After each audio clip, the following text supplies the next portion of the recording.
Good evening. Welcome, everyone.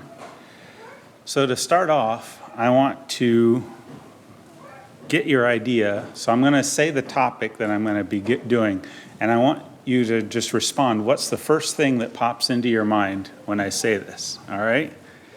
So the topic tonight is non-conformity. What pops into your head right away when you hear that word? Different. Okay. Different from society. Separate. Different, separate.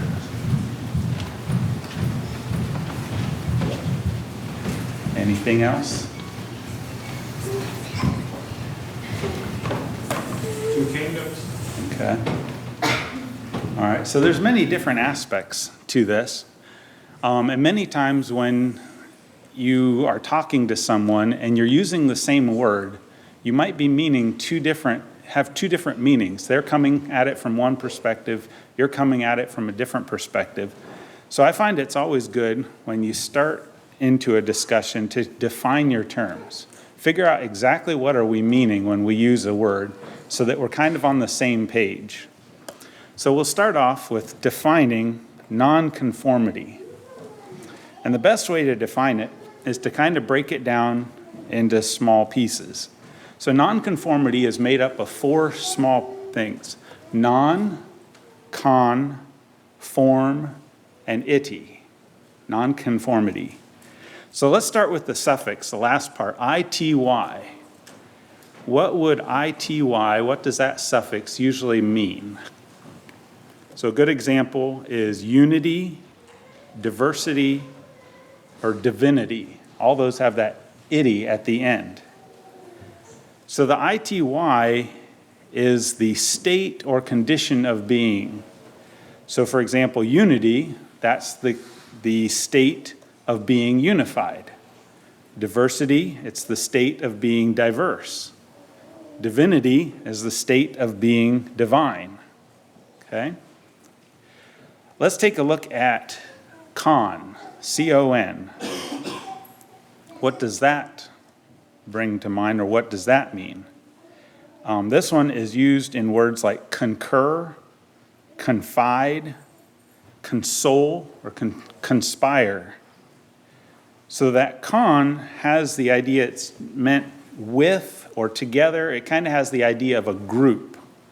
So confide means you're sharing something with the group. Console, together as a group, you're giving comfort. Conspire, you're conniving together with a group of people. Okay, so con gives the idea of a group. Form is pretty simple. It's form, or the fashion or a shape. So to conform means that you're being fashioned or you're shaping into the group. So conformity would be the state of being molded into the group. But we're saying we are non-conformity. So what does the non mean? No, not. The opposite. So a simple definition for non-conformity would be the state of not being shaped into the group. So then the next question comes up: what is the group that we're not being shaped into? For that, I invite you to turn to 1 John 2 to find out what this group is that we are not trying to be shaped or formed into.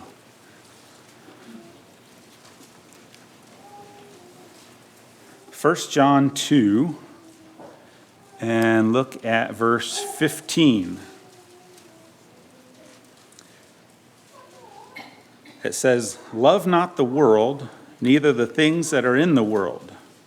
If any man love the world, the love of the Father is not in him."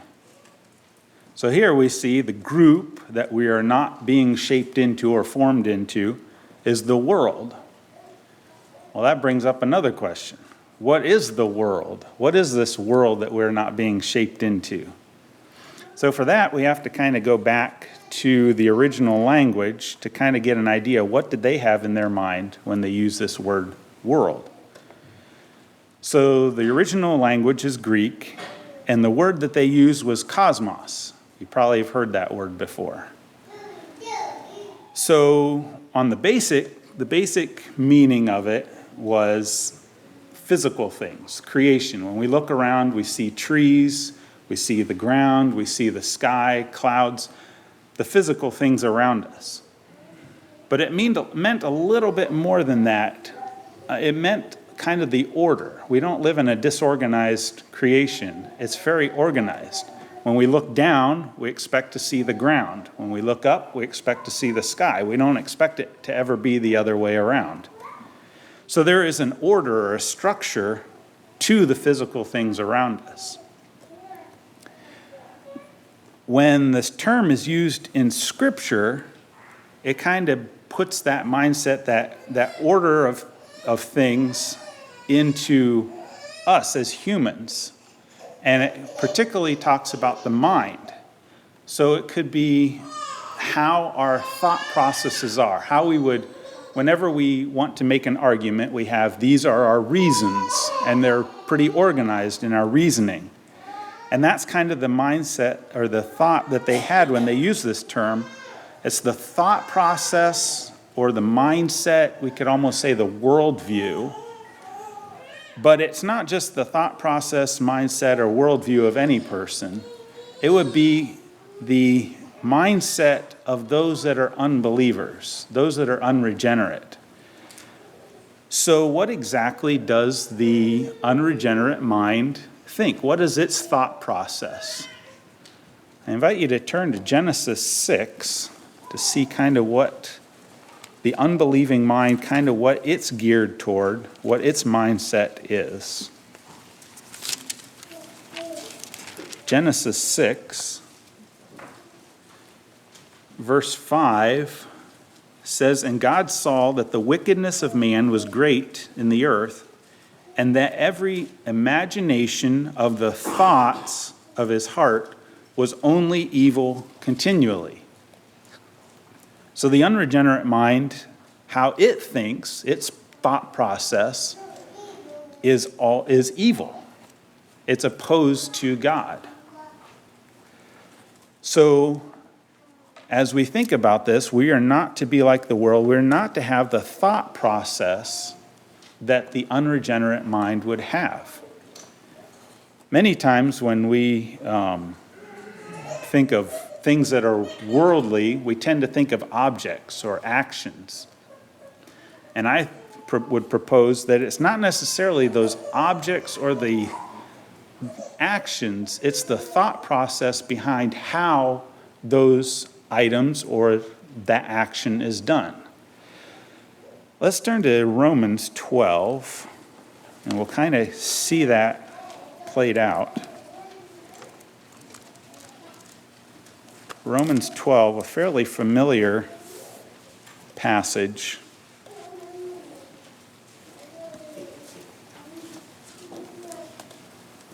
Romans 12:2 says, "And be not conformed to this world, but be ye transformed." How? By what we use, the objects that or what we do? No, it's by the renewing of your mind, that ye may prove what is that good and acceptable and perfect will of God. So here we can see there's a certain way that the world or the unregenerate people look at things or how they think through those. That would be world. We are not to be that. We are to be the opposite. So there is a godly mindset and there would be an ungodly mindset. We'll get into that a little bit later on, kind of continue that thinking in that. But for right now, I would invite you, as we get into the next section, to turn to John 17.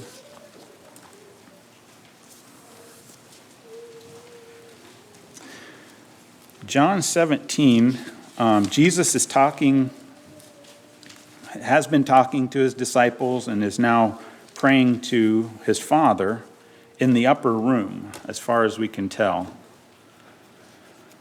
So John 17, I'll start reading in verse 9 and go through verse 19. 17.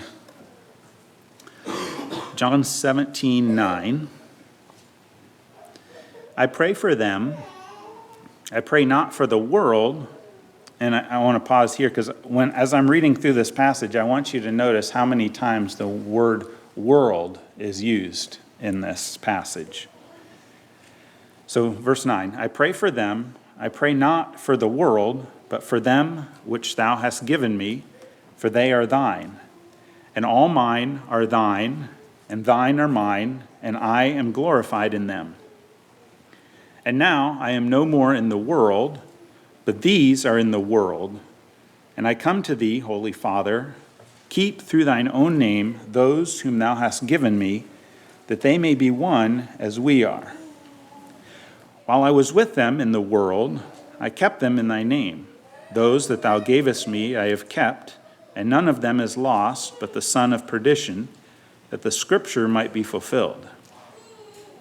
And now come I to thee, and these things I speak in the world, that they might have my joy fulfilled in themselves.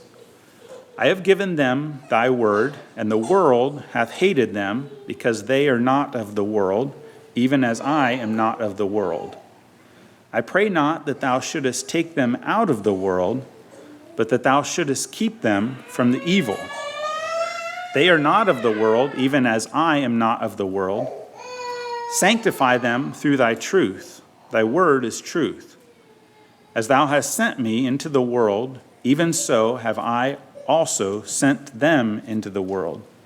And for their sakes I sanctify myself, that they also might be sanctified through the truth.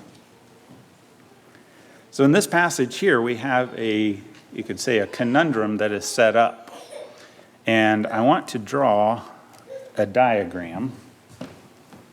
Hopefully this will help out in your thinking, or in our thinking of what Jesus is asking his disciples to do. So I'm going to draw a spectrum of something. And I've found that many times in different topics that come up, you have a spectrum. You have two extremes on both sides, and most people are somewhere in the middle. So a good example would be salvation. One side would say it's all works. The other side would say it's all grace. And then you would find people in the middle. Or you would have man's will and God's will, and then people in the middle. But for our discussion tonight, what I want to do, on the one side, I'm going to put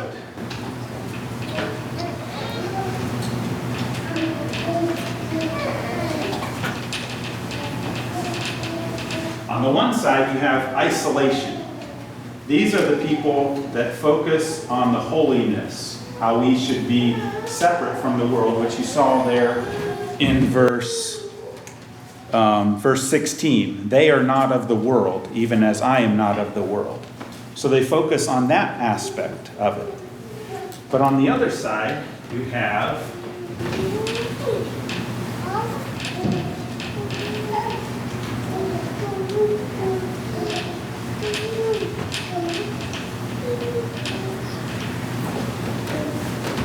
integration.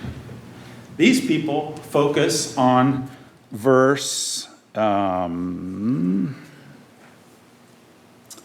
is it? Verse 18. As thou hast sent me into the world, even so have I also sent them into the world. So you see both of those positions are in that passage there, but they kind of are opposites in a way. So the one side focuses on the holiness, the other side focuses on the evangelism, and again, it's a spectrum, so you have people in the middle as well. So the extremes, a good example of isolation would be back in the Middle Ages, the monks that went out to the monastery. They completely secluded themselves out of the world, had nothing to do with the world. They holded themselves up in the monastery and lived their life that way.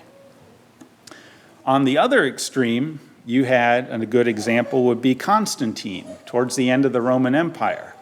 He wanted everybody to be a Christian, and it didn't matter what you did. I'm just going to go out and I'm going to evangelize and bring everybody into Christianity. So there's an interesting aspect to this. Let's do this. And this one I labeled, as you get closer to integration, there's a bigger emphasis on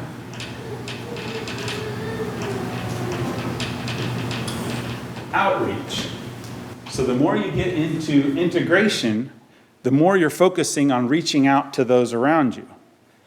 But you go to the isolation and there's really no outreach. They want to stay to themselves. The other aspect of it is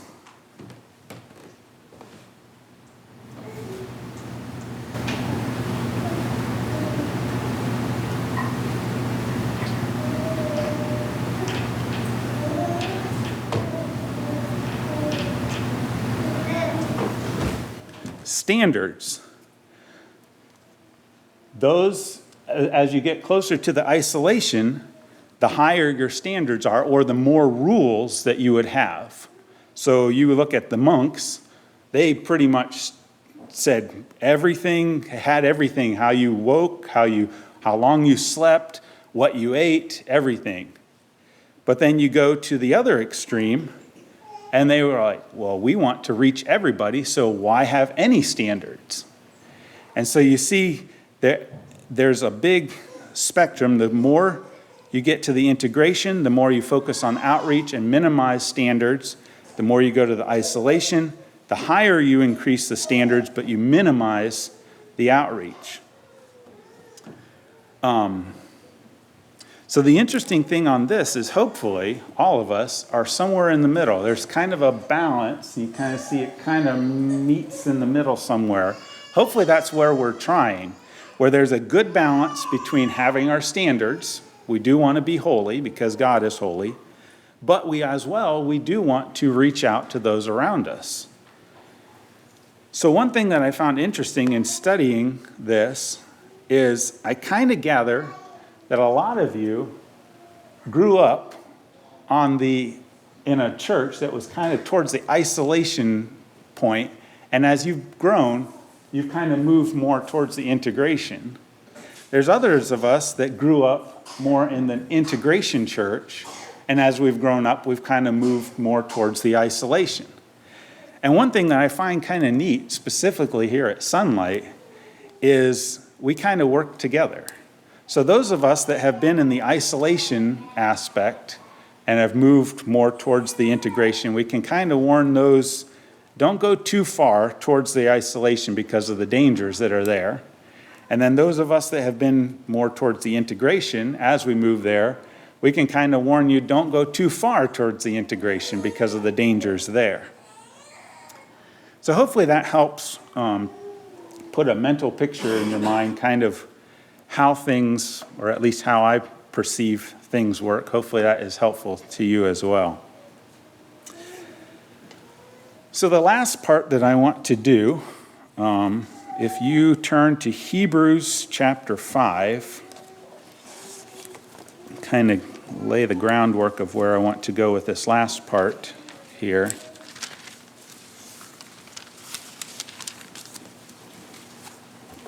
Hebrews chapter 5 and verse 14 says, "But strong meat belongeth to them that are of full age, even those who by reason of use have their senses exercised to discern both good and evil." So I want us to use our sense of discernment and kind of exercise those as we think about this next section.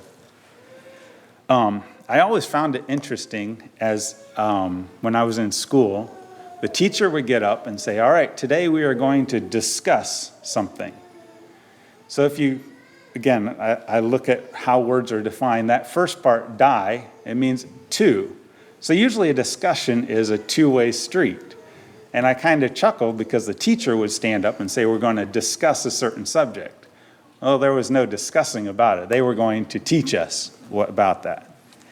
But this last part, I do want it to be a discussion. I do want you to interact as well. I was going back to the idea that worldliness or the world is more of a mindset, a thought process of the unregenerate, and kind of use that as an example. I'm going to hopefully we'll have time for all 5 of these objects. And I'm going to name the object, and we're going to start first. What would be the world's mindset? What would be the world's philosophy on this item? And what would, and by having that thought process, that would make that item worldly. And then we'll flip it around and say, what would be a godly mindset for the use of this item? So we'll start off with the first one. First one is cars or automobiles. Back in the 1920s, this was a very hot topic among churches. Should we drive a car? Cars are worldly. So let's start off. What would be the thought process that would make a car worldly? Status symbol. A status symbol, yes. That was one of them I had here.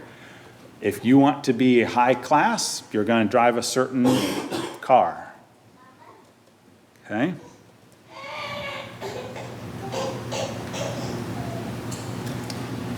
Anything else? Makes our lives busier. Makes the lives busier, okay.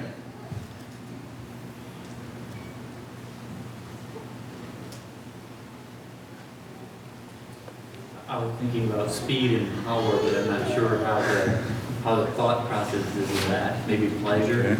Okay, yeah, would be pleasure. Some people take pleasure. I kind of put looks in there too. Like a lot of non-believers spend so much time in making their vehicle look really nice, clean it all the time.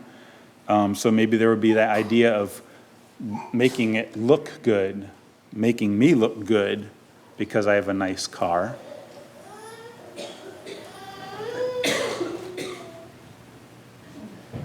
I want to kind of go back on the making our life busier, because as I was contemplating, I was trying to think what exactly, when he got down to it, what exactly would make them think that it was completely worldly back then. So I got thinking, so what were they coming out of and being being introduced to the car? The idea came to me that would it perhaps be instant gratification? And I was thinking, so the unregenerate mind, they want what they want right now. And when it came to transportation, well, they wanted to be at point B, and they want to be there as soon as they can. Well, if you have the option, walking, riding a bike, horse and buggy, or car, which one is going to get you to point B the fastest? The car. Go ahead. So is it wrong to fly? Well, we'll have to get into that when we go to the other side. So my thinking was one of the thought processes for the unregenerate mind is I want what I want right now, and the car will get me there. And I wondered, is that why maybe a lot of times we see people breaking the speed limit or driving right through stop signs or breaking road rules because they want to get somewhere fast? Okay? So let's take a look at the other side. Now we've kind of looked at what the world's thought process is in using a car. What would be a godly mindset to that? Or do we just say, well, the world can have the car and we'll just let them have it. We'll go back to how we were. What would be a godly mindset for a car or an automobile? Good stewardship comes to mind. Okay. God has given us the opportunity. Value for your money. Okay. viewing it as a tool rather than a toy. Okay. Caveat though, tools can be abused also. Yeah. How about if I have a car and somebody calls me up and says, could I get a ride? There would be an opportunity to share what you have, kind of going back to the stewardship, sharing what you have with others. Then I got thinking, so what are some benefits that the car would have that we want, that would have that godly mindset? How about evangelism? If we were still back on horse and buggy or still in bicycles or walking even, would we have as much of an outreach as we would have now using cars? So perhaps a mindset would be we can use cars to go further so we can evangelize, so our outreach can be more. Kind of going along with that, I thought of fellowship. How many of us, if we didn't have a car, would be able to come here every Sunday morning? And particularly when I was thinking, well, what about some of the elderly among us? If we still had to walk to church, how many of the ones that sit in this row here or in this row here would be able to be with us Sunday morning? So there's a benefit to having a car that we can get there. We are able to fellowship with one another and maybe even go visit somebody. We have an hour of time. I can go visit someone quick. Instead of, well, I have an hour, that would only get me halfway to their place before I'd have to turn around. So it brings up opportunities for us to fellowship. Okay? Anything else that anyone can think of with cars or automobiles?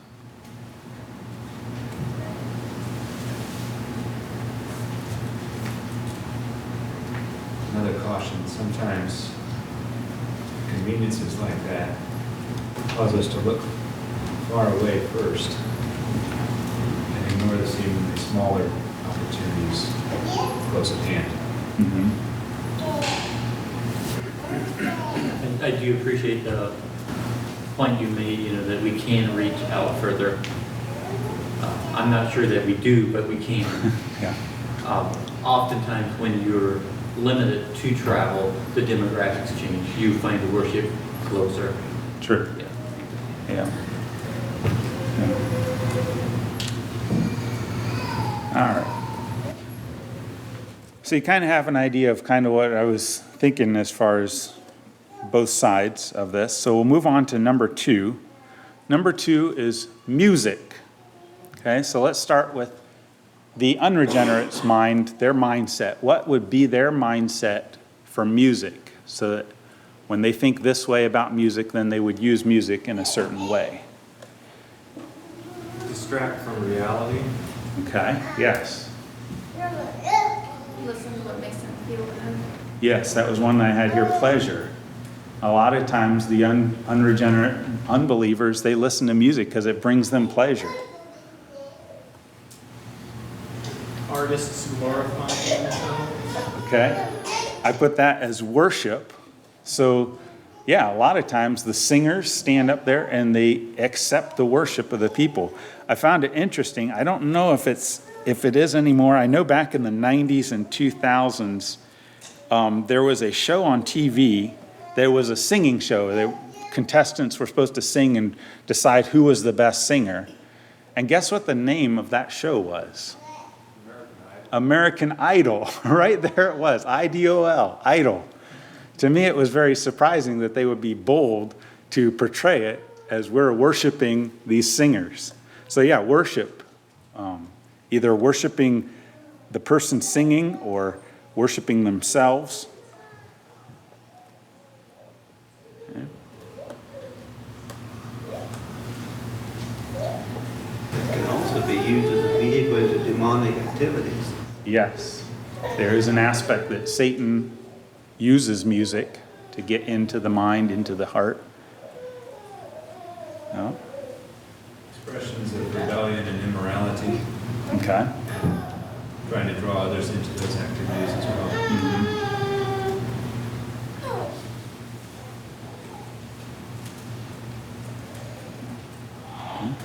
How about the opposite? What would be a godly mindset for music?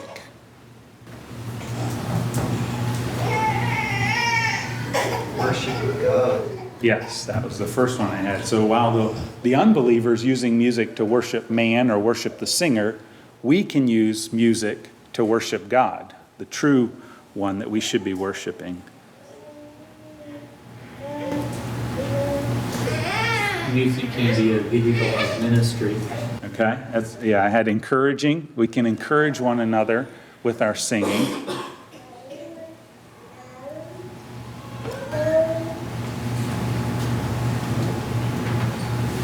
Music and comfort.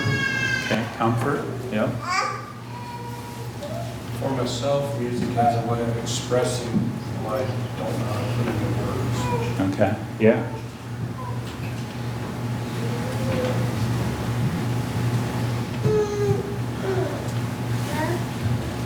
One that I had that when we were focusing on the world, we mentioned how it was Satan uses it to get into their soul. The opposite could be said. I put down memorization. If you have scripture, which is easier, to just memorize it straight up or to put it to music and memorize it that way? There's something about music that kind of gets into your soul and it kind of sticks in your mind. And so using music to memorize God's word is very effective.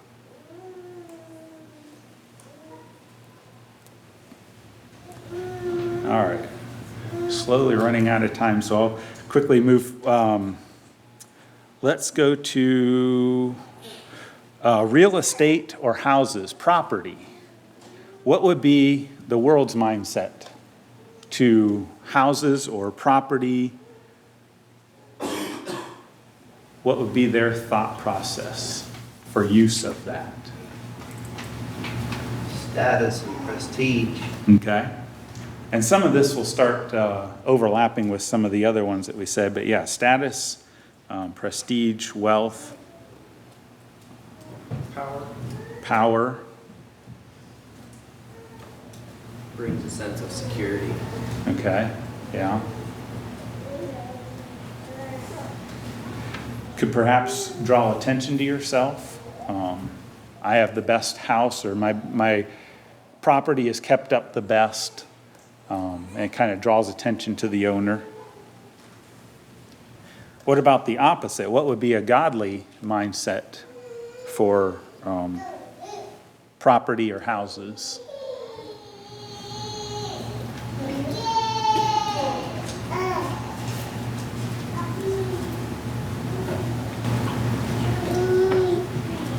Hospitality.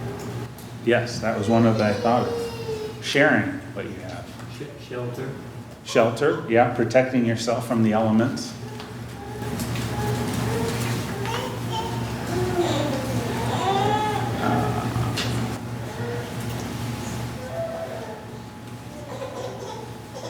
I think this was mentioned back with cars, stewardship. We are given this land. It really doesn't belong to us, it's God's. So it's an opportunity to be good stewards with what He has given to us. Another one that I had in mind is it's a place for us to work. God made man to work. And what better place to show that than in what we own, in our property, in our home. All right, I'll finish up with this last one. The last one I had was technology, internet, or phones. What would be the world's view on this, or the world's perspective, mindset on this technology? Get what you want now. Yes, that was one that I had. Instant gratification, again, kind of what we discussed back in with cars. I want what I want now, and that provides them with a lot of information, a lot of what they want. Yeah. Avenue for scamming. Okay. Yeah, there's, again, the mindset of evil is in there, and so, yeah, we can see that with the use of scamming. You know. Entertainment, amusement. Okay. Say That would be pleasure. gratification too. Yeah, pleasure, I think mentioned, yeah. Another way to promote immorality and other vices. Yeah, again, that thought process of the unbeliever, when they're in rebellion against God, they're going to be doing evil things. And really, when you give them any object or any action, again, just because of their mindset, that's where they're going to tend towards. So what would be the opposite? What would be the godly mindset for the use of technology?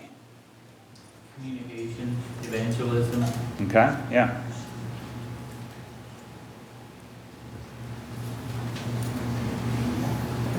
So yeah, we can reach people around the world now, or used to be could only talk to those around us. Now we have a bigger footprint, or whatever you want to call it, to reach those out there. Resource for research. Okay? Those that have done studies, we can read or listen to their messages and gain from them what they've learned from God's Word. Yeah. As far as communication, the world often uses it as an escape from communication. Escape from meaningful communication. But as far as how we can use it in a good way, like you say, we can reach out to people that we couldn't communicate face to face with at the moment if something comes up that needs to be addressed. Just to let them know that we're praying for them and care about them and so on, especially the people that live in other states or further away. Yeah, I think under music we had mentioned how it's an avenue for people to kind of shut off, kind of to ignore reality, and we can probably do the same with technology. And so a godly mindset would be the opposite of that. Yeah. A little bit ornery. I don't know if it's godly or not, but us so-called godly people, one of the real reasons we have is work harder, faster. I don't know whether or not we would want to admit it. All right. There might be stewardship. All right. Well, hopefully that got your mind thinking, and hopefully you'll be able to think of more and different objects that I didn't cover. But hopefully that got your mind thinking. 3 more minutes for the fifth one. What was the fifth one? So the fifth one was clothing. So yeah.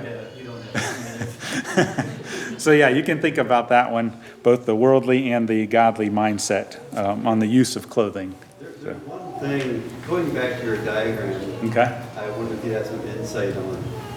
So you alluded to the fact that there's a number of us that grew up more to the isolation spectrum of the scale. One thing we see happening is reaction. They go clear from isolation to integration. How can we combat that?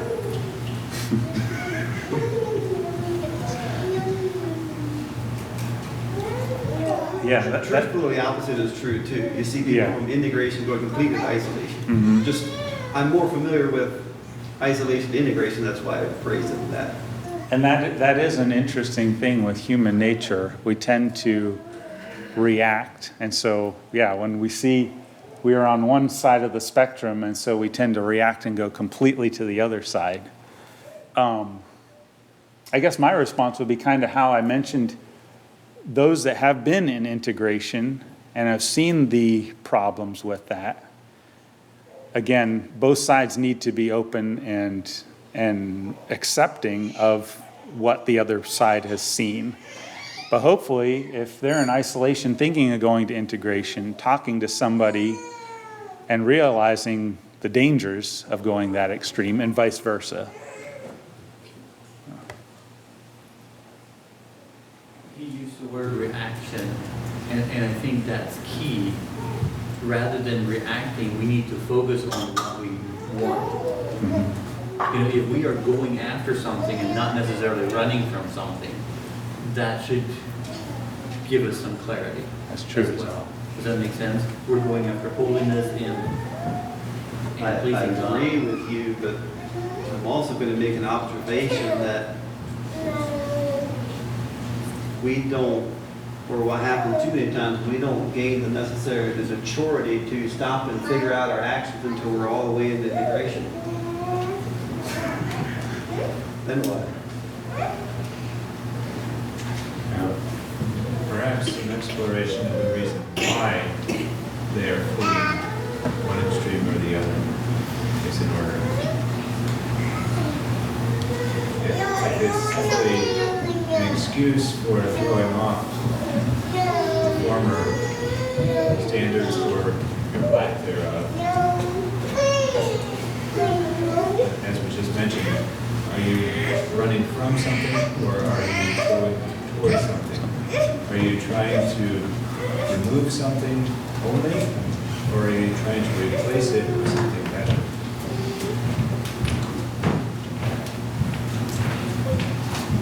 I believe if we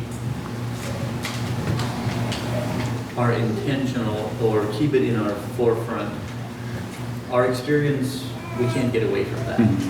But if we keep that as a reference point, we won't end up where we want. But if we aim for something and keep pursuing, God is faithful in waking us up before we're at the other extreme. Well said. And he may use fellow men to do it. Yeah. All right. Well, hopefully that got your mind going, and hopefully there's a lot of good discussion going to be going on coming up. That was all I had. Are there any announcements